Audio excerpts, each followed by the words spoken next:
So thank you so much for taking the time to join us today. Just to start us off, tell us a little bit about Human Forest and what you do. Well, I'm Agustin. I'm the CEO and founder of HumanForest. I have been working almost my whole life in this industry, 12 years.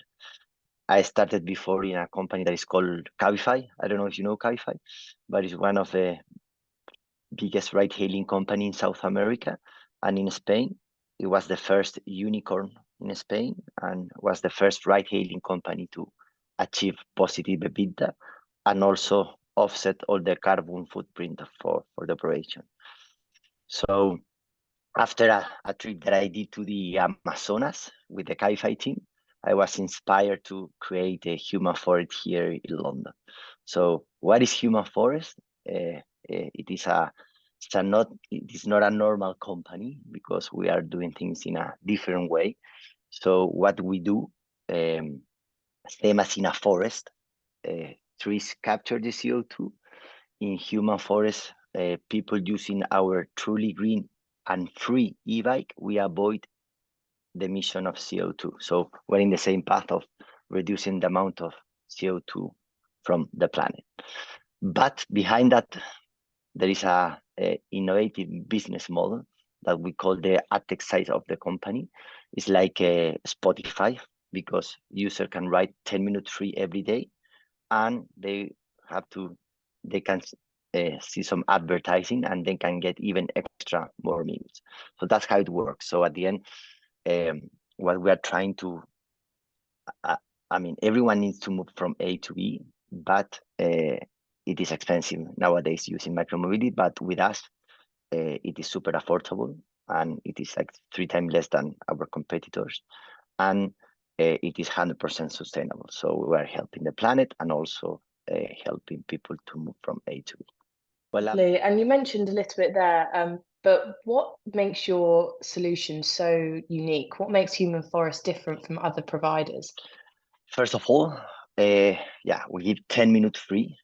That's very impressive because in terms of savings, for example, if you compare with other operator, it is more than 2 to 3 pounds daily. So it is quite, and it is hardcore. So every day you have this 10 minutes free.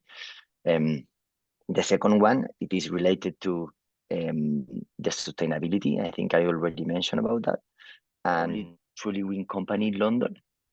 And we use renewable energy to charge all our e-bikes and also all our operation it is with e-vehicles. So in terms of emission, we are zero, and we're the only company that has a B Corp and BERRA certification.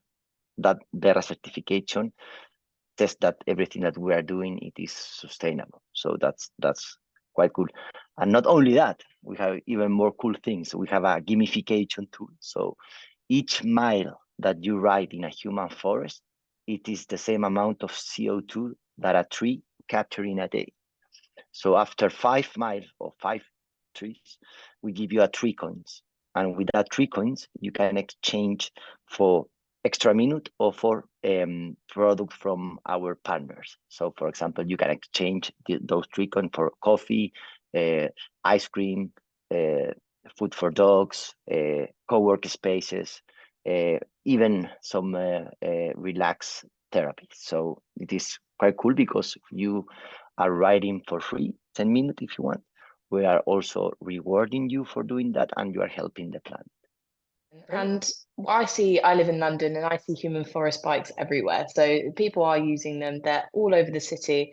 But often regulation and infrastructure can limit micromobility. So what do you think cities need to do to get people out of private cars and ensure that people are using these type of providers and solutions? Yeah, absolutely agree. Like I think cities and boroughs in particular, we need to work together, and that's what we are doing. We are working with them and showing them the data and the impact that we can do, the micromobility industry can do, and the amount of saving that we are doing in terms of CO2. But here, like as you mentioned, like the private vehicles is only using 4% in a day, so it's nothing. So our idea is like that the cities can help us to increase the space that we need for parking with the bikes, and that means that we will save a lot of amount of problems in the street, because that's one of the main issues in micromobility, that because there's not enough space, sometimes people do not park properly. But we have been building something related to that to try to sort that problem. So it's called the dynamic parking. So when a spot it is too crowded, we stop that parking light there and we open another one. So we are working again together with them, with the cities, and I think that they have to help us in this important role of improving the parking. And you mentioned some of the things you're working on there, but what can we expect to see from HumanForest in the next 12 to 18 months? Oh, well, that's a good question. So first of all, we want to reforest not only London, we want to reforest more cities around the world. So we have an expansion plan for next year. Now we're focusing in London. We're growing the fleet and making more Londoners, more bikes available for Londoners. And also, because we are half micromobility company and half adtech company, we also would like to share our technology with even other providers, so they can achieve positive EBITDA and be able to have a real sustainable business. Brilliant. And you joined us at Move last year. We were very excited to have you here again. So what are you touching on when you're at the event, and what are you excited for whilst you're there? I think we will talk about sustainability. That is always a core for us. Also, we are going to talk about how we achieve EBITDA positive and how we can help even to other micromobility operators to achieve that goal too. Lovely. Well, thank you so much for taking the time out of your day and speaking to us, and we look forward to seeing you in June. Thank you so much for the time, and yeah, exciting to see you and happy to see all the operators and see the new trends in